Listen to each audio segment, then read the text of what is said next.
Guys here. Everyone's going to be asking you about the vaccine, so let's get it out of the way. What's your situation? If you can share. Yeah, I'm going to keep medical information to me. Any talks that I have with the team, we're going to keep that internal. I know guys have their own different types of responses, but for the time being, that's how I'm going to approach it. What's been your approach as a leader, kind of navigating that conversation in the locker room? You know, it's just guys have different opinions. They have different thoughts, ideas. Again, everybody's entitled to that opinion. And just, you know, if guys want to get it, great. If guys don't want to get it, great. You know, nobody looks at the guys that aren't getting it as a distraction or not wanting to help this team win. You know, everybody's in the same boat here. We're all going to one heartbeat, and that's to help the Buffalo Bills win football games and ultimately try to bring a championship here. Brandon and Sean both talked about how the different sets of guidelines, how that's different from last year and how that can be naturally divisive, not just with a football team, but with any type of team, Brandon was saying. What are your thoughts on some guys having to adhere to one set of protocols, some guys having to adhere to others, and how you end up bridging that divide? Well, we're at the end of the day, we're professionals. We're going to do what our job entails. We're going to follow rules and guidelines on both sides. At the end of the day, everybody has their choice. The team, the league, they also have the ability to enforce rules. So guys see that. But at the end of the day, again, like I said, we're Buffalo Bills. We're trying to help this team win football games, and that's on the field. And you know that's what we're doing, coming out here each day, working our tails off, and trying to be the best that we can be. Brandon had said the number, I guess, is just over 80%, I guess, in terms of players that have had at least one shot. Okay, without getting specific. How much of a challenge do you think it is from a preparation standpoint, as a player, a leader, and the quarterback of this team, to navigate the protocols with some guys vaccinated and some? I don't think there's any challenge. Like I said, we're professionals trying to play football. That's our job. That's what we're going to do. Again, everybody's got the right choice, has their own choice. And again, like I said, the team and the league have their choice too, to enforce rules, and it's our job to follow them and be the best football players we can be.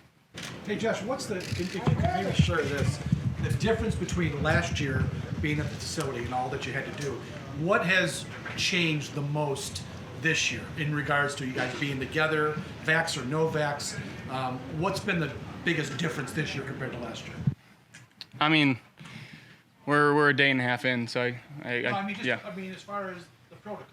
Last year they were very strict. You're 6 feet apart. Everyone's masked. Now it's not like that completely. Is it making a big difference as far as how you guys interact and all that? No, we navigated it completely fine last year, and I think last year helped bring us together as a team. And I don't think this is going to be any different. You know, we all have to face adversity throughout somewhere during the season, whether it be in a game or off the field, and the team that handles this the best is obviously going to have a upper hand. So we're just trying to navigate it the best we can, stick together.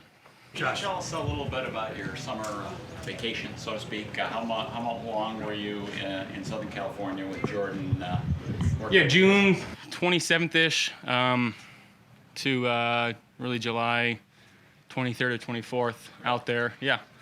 So getting some good weeks' work. Felt like I figured out some more things, and it's awesome when you go into an off season and you've got goals in your mind, and at the time you leave, I feel good, where I feel like I'm very confident in the things that I worked on, and it's fun to go out here and try to apply those to game-like situations, and it's just an honor to be back out here with the teammates and the guys, and getting to work and talk over plays and concepts, and work with E, who's going to be fantastic for us, and just little ins and outs and little details that you get to share when you're on the field and you go through certain situations. So certainly missed it, and glad we're back. Obviously, you've worked with Jordan for a long time now. I mean, you've made great strides. It's all been talked about for a million times. But, is it sort of sharpening, keeping, with a quarterback, all your fundamentals have to constantly be rehoned, reworked on?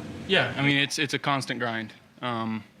You take time off of it, just like anything, you're going to lose it. So you got to constantly be working on it, finding something to be better at. And, I think we did a good job of that this offseason, of attacking areas that I wanted to work on. And, again, not neglecting things that I've been working on and letting those go back to old habits. So like I said, I think it was a very successful offseason. Ultimately, time will tell. First, it's good to see you like this and not on a screen. Just want to say Same here. that. Yeah. Do you prefer to have a contract extension done before the season starts? Does it matter to you? I'm just trying to be the best quarterback that I can be for this team. Whether it happens or it doesn't happen, it's not going to change my approach to being the best teammate, the best leader I can be for this team, this organization. My focus is on football. Josh, I think we get that response, and can you give us any indication at all? Is there momentum towards it? You said you wanted to be involved at some level. I remember that comment, and understanding the talks, understandably.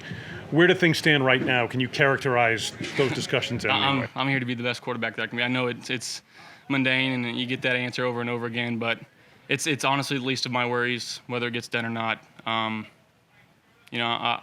We're here to win a Super Bowl, and I can't focus on those things and feel like I can come out here and be the best possible teammate quarterback that I can be. So my focus is completely on the field. Hey Josh, Sean said you don't carry 13 wins into another season. Is that something that you think needs to be like a daily reminder with the team? Does everybody come in with that mindset of the whole idea of starting over and last year doesn't matter? Yeah, absolutely. Everybody I think I've talked to has that same mindset. I know it's a talking point, but everybody understands that it's a brand new season, and whatever we did doesn't translate to what we're going to do this year. It's a new team. We've got completely new pieces. Obviously, we're bringing back a lot of people, but when you substitute and add a couple pieces here or there, it changes the whole dynamic of the thing. So that's why we're coming out here. We're going to bust our tails and try to be the best team that we can be, and we're competing. Our defense is going to be fun to go against during training camp because they're moving around, they're flying. You saw that today, that they were bringing some things, and it's good to get that on day one. And hopefully it's an eye-opener for some guys here, and just seeing how we work and how we compete as a team. It's really an iron sharpens iron mentality, and it's fun to be part of.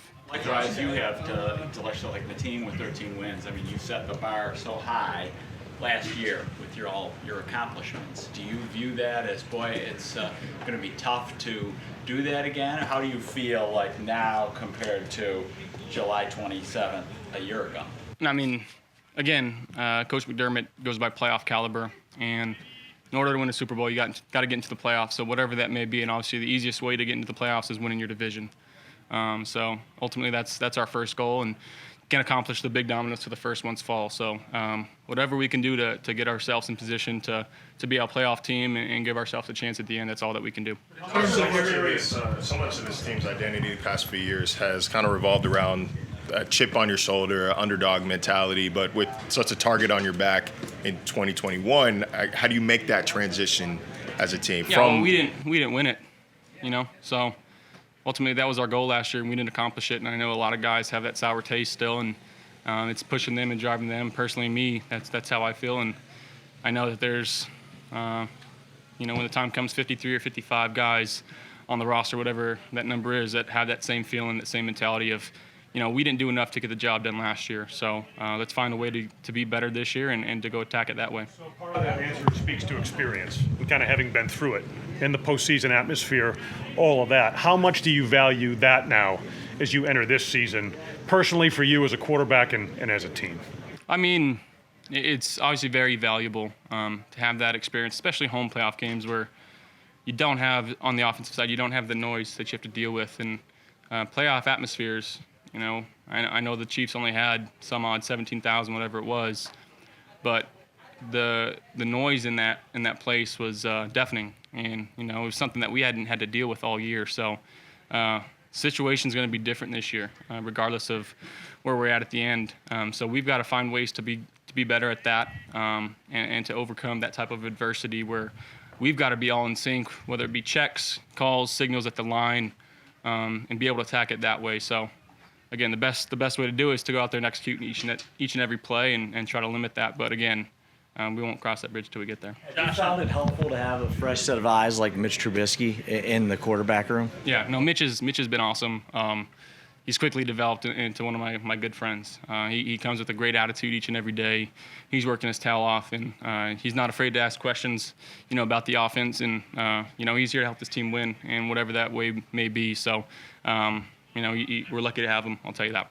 pick his brain though on some things that he sees? Obviously, the guy's been in the Absolutely, league a yeah. while. I mean, obviously he's got another year of experience, and he's played in I think 50-something games. So he's got a lot of experience. He's got a lot of knowledge and ideas that he's been throwing around in the meetings. And like I said, we're lucky to have him. He's been great for the room, and he's going to continue to be great for us. Josh, in terms of you personally, I mean, how psyched are you that you put that season together last year, and the excitement level for you moving forward? Like, I mean, kind of put it into perspective, the great year you had and where you can go from here. Are you like fired up for the opportunity to do it again or even do it better?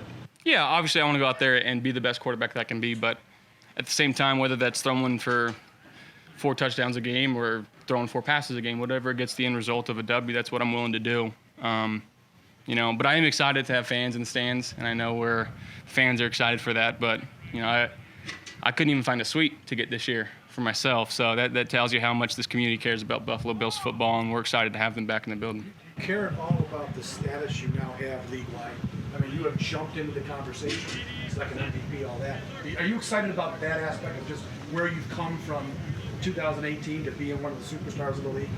No, I have the same mindset, the same mentality of chip on the shoulder. And again, I was in junior college not too long ago, so to be sitting where I am, obviously it's a great feeling. But at the same time, we didn't get the job done last year, and ultimately the name of the game is winning championships, and we won't stop until we're there, whether it be working on the field or in the weight room or in the meeting rooms, just trying to be the best that we can be and give ourselves a chance. You mentioned Emmanuel earlier.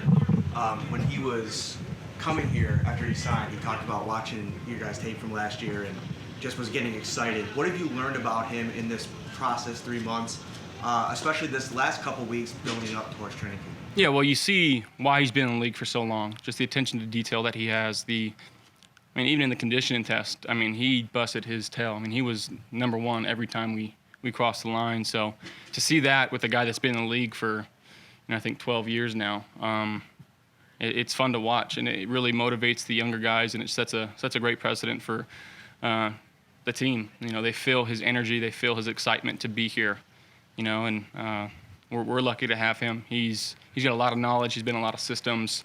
Obviously, teammates with Cole Beasley in college, and the way that they mesh and gel together and able to talk and communicate through some of our concepts. It's fun. It's fun to hear. It's fun to be a part of. But when we're on the field, it's asking questions and hey, what do you want me to do in this situation? And being able to kind of have those conversations where it's I'm thinking this thing, you're thinking that. How do we meet in the middle? And he's gonna be good. How did Steph deal? 2 more guys coming in second. Huh? How did Steph deal with him winning that? I think Steph knows the deal in conditioning tests, but when you put him on the field, he can go. Josh, talk about Josh. Success in the passing game last season. Brandon Bean talked about earlier this morning. Just teams have tape on you guys, and you guys have to be different and act different this season on the field. So, why do you believe in Dayball and your group of wide receivers to help be different and do different things on the field with the athletic ability and the different type of receivers that you've been gifted? Yeah, well, Dayball's been working an insane amount of hours, just with finding new concepts and finding the best way he can put our players in position to succeed. And I think that's one thing that Dayball does probably best in the league, just putting his guys in position where they can go be them and they can go win. And you see it whether it be with Isaiah and he's, short quickness, the jet sweeps, and putting him in these types of situations where he's got room in front of him, or letting Diggs just kind of go and be him. So guys love that he gives the flexibility of being themselves and being able to kind of tweak things mid-route. So that speaks for itself. Dayball, he's constantly evolving his offense, and the guys love that. That's why they play so hard, because they know, at any point they can get the ball at any play, and they don't have to be this perfect drawn on the line guy where you've got to be at 12 and you got to come flat across the field. So it gives guys a lot of freedom. It lets them play loose and free and fun, and that's why I love this offense so much. Josh, you talked about, you and all the leaders of this team talked about how well this locker room has dealt with the vaccination issue in the locker room. Cole and Jerry kind of took it out of the locker room to social media. Almost regardless of the topic, is that the way it's handled in the public? Is that something that you as a member of the leadership group needed to address or feels needs to be addressed? No, I think it was a little blown out of proportion, to be honest. You know, Jerry and Cole, they spend so much time around each other. I think people took, so you can't really take emotions from tweets or texts, you know, on a screen. So I think it was more of a friendly conversation, and people kind of took it and ran with it. But again, in the locker room, they spend so much time around each other and together and talking and jibber-jabbing about really anything, you know. And